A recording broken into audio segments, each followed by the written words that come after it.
ओम शांति। 8 सितंबर 2021 के ईश्वरीय महावाक्य। पहले एक नज़र मुरली के मुख्य पॉइंट्स पर। बाबा ने कहा, तुम राजयोग का ज्ञान लेकर नई दुनिया में स्वर्ग का प्रिंसेस बनेंगे। जो यह ज्ञान नहीं लेंगे, पावन नहीं बनेंगे, वह राजधानी में भी नहीं आएंगे। अगर कोई 1-2 रोज भी कोर्स कर ले तो वह भी कम नहीं। उसी से समझ जाएंगे कलयुग का विनाश सामने खड़ा है, अब सतो प्रधान बनना है। बाबा ने कहा, बुद्धियोग मेरे से लगाओ तो सतो प्रधान बन जाएंगे। तुमको खुशी रहनी चाहिए कि हम स्वदर्शन चक्रधारी बने हैं। अभी राजधानी स्थापन हो रही है, उसमें राजा रानी के साथ प्रजा भी जरूर चाहिए। अगर कम पढ़ेंगे तो प्रजा में चले जाएंगे। जिन बच्चों का पढ़ाई में अटेंशन जास्ती है, जो बहुत होशियार हैं, तुम्हें उनको फॉलो करना चाहिए। इसमें तुम्हारा ही फायदा है। जो ज्ञान में तीखे हैं, ऐसे होशियार बच्चों का रिगार्ड रखना है। इसमें अहंकार नहीं आना चाहिए। सेंटर भी संभालो, सब काम करो, सबको बाप का परिचय दो। संदेश देते रहेंगे तो बहुतों का कल्याण हो जाएगा। लास्ट में बाबा ने कहा, तुम ब्राह्मण अभी देवता बनने का पुरुषार्थ कर रहे हो। तुम्हारी लड़ाई इन 5 असुरों से है। अभी तुम इन पर जीत पाते हो। लक्ष्मी नारायण ने भी पूर्व जन्म में यह राजयोग का ज्ञान लेकर पुरुषार्थ किया, तब राजा रानी बने। अब सुनते हैं महावाक्यों को विस्तार से। मुरली का सार। मीठे बच्चे, अपने से बड़ों का रिगार्ड रखना यह भी दैवी गुण है। जो होशियार, अच्छा समझाने वाले हैं, उनको फॉलो करना है। प्रश्न, सतयुग में कोई भी भक्ति की रस्म रिवाज नहीं होती है, क्यों? उत्तर, क्योंकि ज्ञान का सागर बाप ज्ञान देकर सदगति में भेज देते हैं। भक्ति का फल मिल जाता है। ज्ञान मिलने से भक्ति का जैसे डायोर्स हो जाता। जब है ही ज्ञान की प्रारब्ध का समय, तो भक्ति, तप, दान, पुण्य करने की जरूरत ही क्या? वहाँ यह कोई भी रस्म हो नहीं सकती। ओम शांति। पतित पावन शिव भगवानुवाच। अब बाप बैठ बच्चों को ज्ञान सुनाते हैं। बच्चों को समझाया गया है, जब मैं यहाँ आता हूँ तो पतितों को पावन बनाने के लिए ज्ञान सुनाता हूँ, और कोई यह ज्ञान सिखला न सके। वह भी भक्ति ही सिखलाते हैं। ज्ञान सिर्फ तुम बच्चे ही सीखते हो, जो तुम अपने को ब्रह्मा कुमार कुमारियाँ समझते हो। दिलवाड़ा मंदिर तुम्हारे सामने खड़ा है। वहाँ भी राजयोग की तपस्या में बैठे हैं। जगत अम्बा भी है, प्रजापिता भी है, कुमारी कन्या, अधर कुमारी भी है। बाप राजयोग सिखला रहे हैं। ऊपर में राजाई के चित्र भी खड़े हैं। बाप कोई भक्ति नहीं सिखलाते हैं। भक्ति ही उनकी करते हैं जो सिखला कर गए हैं, परंतु उनको पता नहीं है कि कौन राजयोग सिखलाए, राजाई स्थापन करके गए हैं। तुम बच्चे अभी जानते हो, भक्ति अलग चीज है, ज्ञान अलग चीज है। ज्ञान सुनाने वाला है ही एक, और कोई सुना न सके। ज्ञान का सागर एक ही है, वही आकर ज्ञान से पतितों को पावन बनाते हैं। और जो भी सत्संग हैं, उनमें कोई भी ज्ञान नहीं सिखला सकते। भल अपने को श्री श्री 108 जगत गुरु भगवान भी कहते हैं, परंतु ऐसे कोई नहीं कहते कि मैं सबका परम पिता, ज्ञान का सागर हूँ। उनको कोई परम पिता तो कहते ही नहीं। यह तो जानते ही हैं कि परम पिता पतित पावन है। यह पॉइंट्स बुद्धि में अच्छी रीति रखनी है। मनुष्य कहते हैं यह ब्रह्मा कुमारियाँ तो भक्ति को डायोर्स देती हैं, लेकिन जब ज्ञान मिलता है तो भक्ति को डायोर्स देना ही है।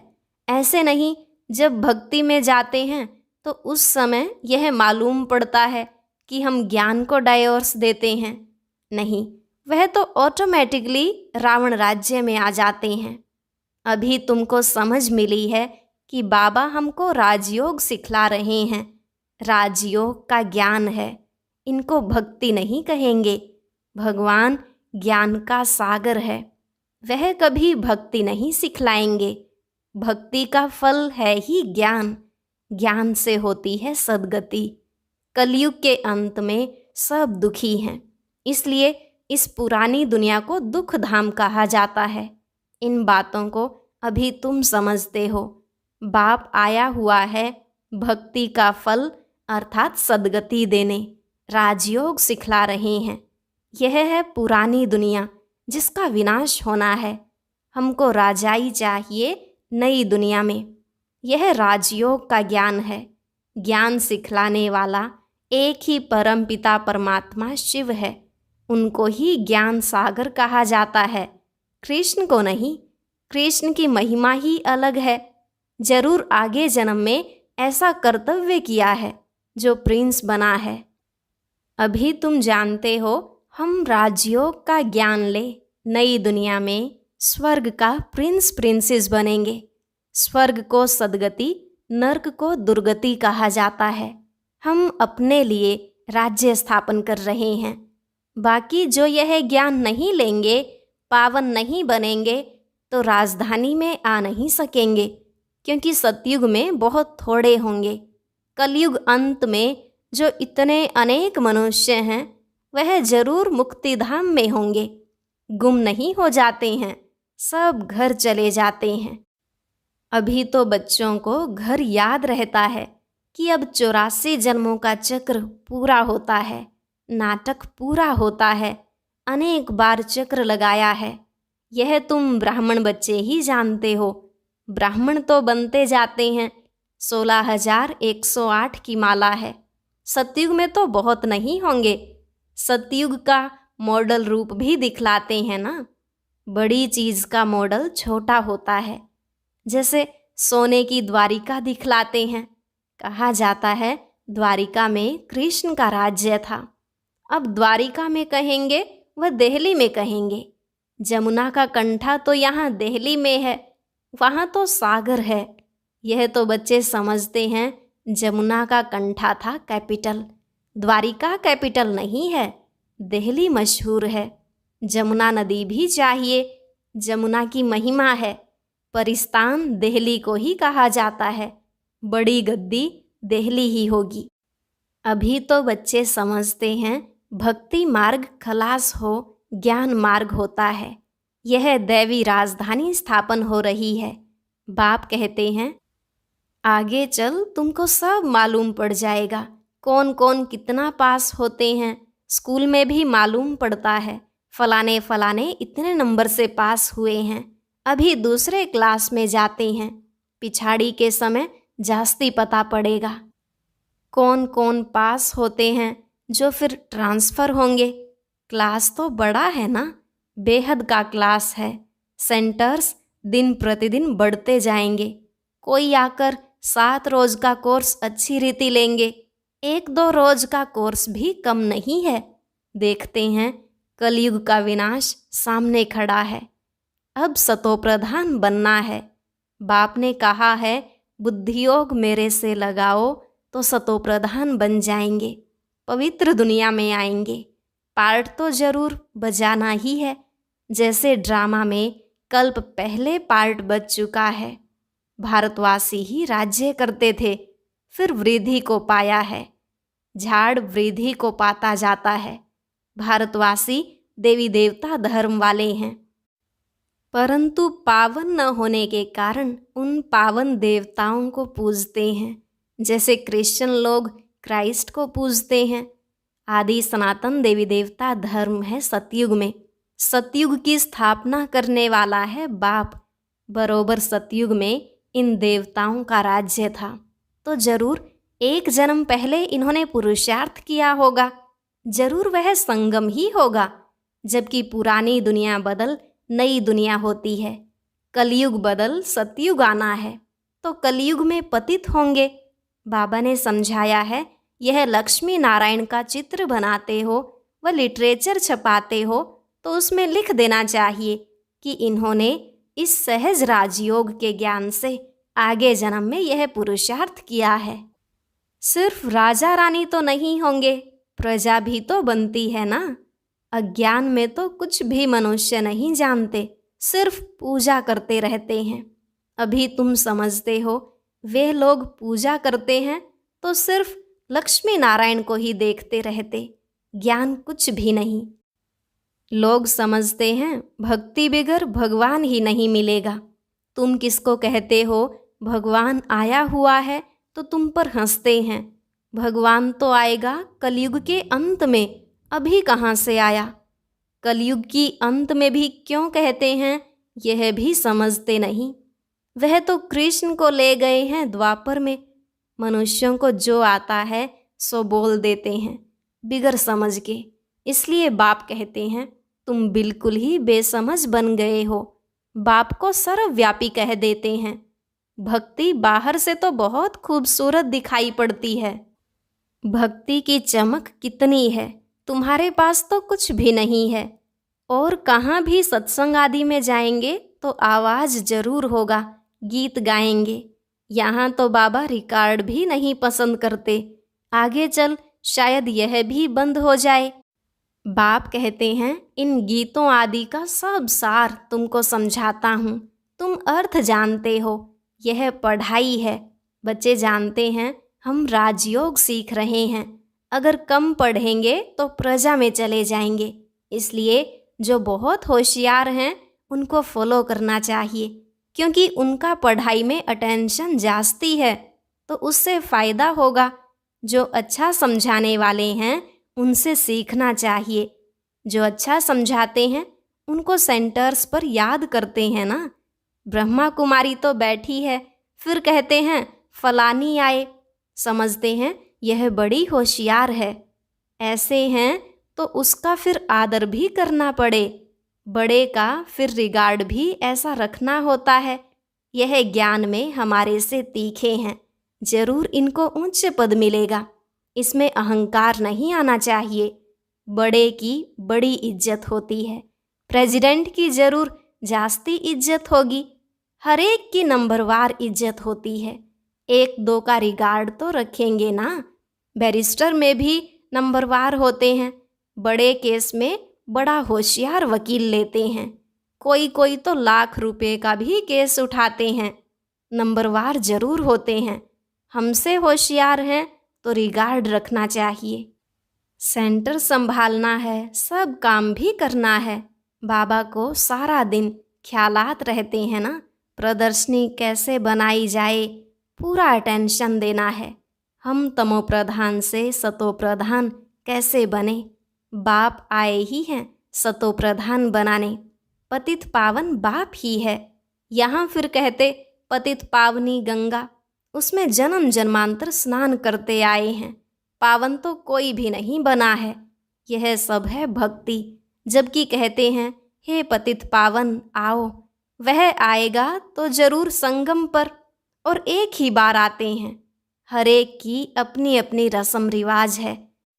जैसे नेपाल में अष्टमी पर बलि चढ़ाते हैं, छोटे बच्चे को हाथ में बंदूक दे चलवाते हैं, वह भी बलि चढ़ाएंगे।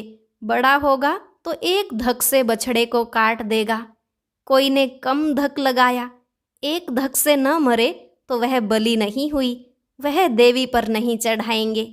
यह सब है भक्ति मार्ग। हर एक की अपनी अपनी कल्पना है। कल्पना पर फॉलोअर्स बन जाते हैं। यहाँ फिर यह नई बातें हैं, इनको तो बच्चे ही जान सकें। एक ही बाप बैठ सृष्टि के आदि मध्य अंत का ज्ञान सुनाते हैं। तुमको खुशी रहती है हम स्वदर्शन चक्रधारी हैं और कोई समझ न सके। तुमको सभा में हम कहेंगे सर्वोत्तम ब्राह्मण कुलभूषण स्वदर्शन चक्रधारी, तो इसका अर्थ तुम समझेंगे। नया कोई होगा तो मूंझ जाएगा कि यह क्या कहा, स्वदर्शन चक्रधारी तो विष्णु है। यह नई बात है ना। इसलिए तुम्हारे लिए कहते हैं बाहर मैदान में आओ तो पता पड़े। तुम्हारा है ज्ञान मार्ग। तुम 5 विकारों पर जीत पाते हो। इन असुरों से तुम्हारी लड़ाई है। अर्थात 5 विकारों से तुम्हारी लड़ाई है, फिर तुम देवता बनते हो और कोई लड़ाई की बात नहीं होती। जहाँ असुर हैं वहाँ देवताएं होते नहीं। तुम हो ब्राह्मण, देवता बनने वाले। जो पुरुषार्थ कर रहे हो, रुद्र ज्ञान यज्ञ में ब्राह्मण जरूर चाहिए, सिवाय ब्राह्मणों के यज्ञ होता नहीं। रुद्र है शिव, फिर कृष्ण का नाम कहाँ से आया? तुम दुनिया से बिल्कुल ही न्यारे हो, और तुम हो कितने थोड़े। चिड़ियाओं ने सागर को हप किया। शास्त्रों में दंत कथाएं कितनी हैं। बाप कहते हैं अब वह सब भूल मामेकम याद करो। आत्मा ही बाप को याद करती है। बाप तो एक है ना, हे परमात्मा व प्रभु कहते हैं, तो उस समय लिंग भी याद नहीं आता है, सिर्फ ईश्वर व प्रभु कह देते हैं। आत्मा को बाप से आधा कल्प का सुख मिला हुआ है, तो फिर भक्ति मार्ग में याद करती है। अभी तुमको नॉलेज मिली है आत्मा क्या है, परमात्मा क्या है। हम सब आत्माएं मूल वतन में रहने वाली हैं, वहाँ से नंबरवार पार्ट बजाने आती हैं। पहले आते हैं देवी देवताएं। कहते हैं क्राइस्ट के पहले देवी देवता धर्म था। 5000 वर्ष की बात है। वो लोग कह देते 50,000 साल की यह पुरानी चीज़ है, परंतु 50,000 वर्ष की पुरानी चीज़ कोई हो नहीं सकती। ड्रामा है ही 5,000 वर्ष का, मुख्य धर्म है ही यह। इन धर्म वालों के ही मकान आदि होंगे। पहले पहले तो रजोगुणी बुद्धि थे, अभी तो और ही तमोगुणी बुद्धि वाले हैं। प्रदर्शनी में कितना समझाते हैं, किसकी समझ में थोड़ी ही आता है। ब्राह्मणों की ही सैपलिंग लगनी है, तो बच्चों को समझाया गया है ज्ञान अलग चीज़ है, भक्ति अलग चीज़ है।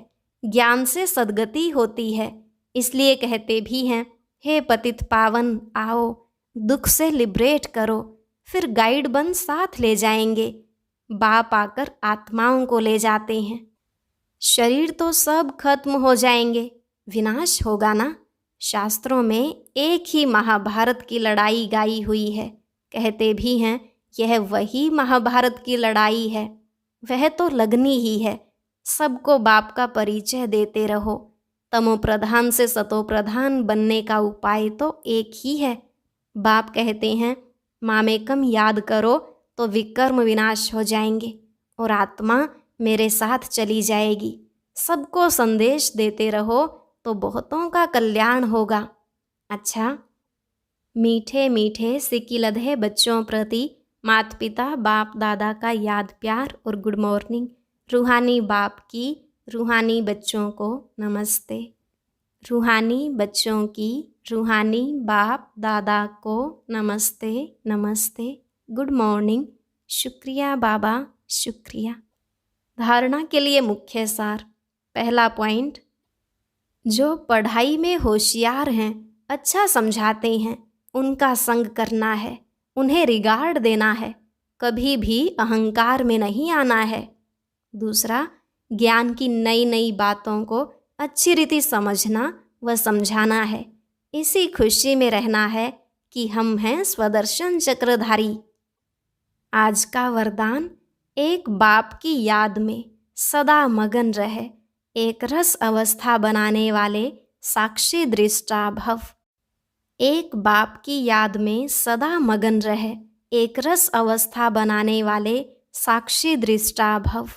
बाबा ने कहा अभी ऐसे पेपर आने हैं जो संकल्प स्वप्न में भी नहीं होंगे, परंतु आपकी प्रैक्टिस ऐसी होनी चाहिए जैसे हद का ड्रामा साक्षी होकर देखा जाता है। फिर चाहे दर्दनाक हो या हंसी का हो, अंतर नहीं होता। ऐसे चाहे कोई का रमणीक पार्ट हो, चाहे स्नेही आत्मा का गंभीर पार्ट हो, हर पार्ट साक्षी दृष्टा होकर देखो, एक रस अवस्था हो। परंतु ऐसी अवस्था तब रहेगी जब सदा एक बाप की याद में मगन होंगे। स्लोगन, दृढ़ निश्चय से अपने भाग्य को निश्चित कर दो तो सदा निश्चिंत रहेंगे। दृढ़ निश्चय से अपने भाग्य को निश्चित कर दो तो सदा निश्चिंत रहेंगे। ओम शांति। आज की अव्यक्त मुरली जरूर सुने। उसके लिए ऊपर दिए गए बॉक्स को टच करें।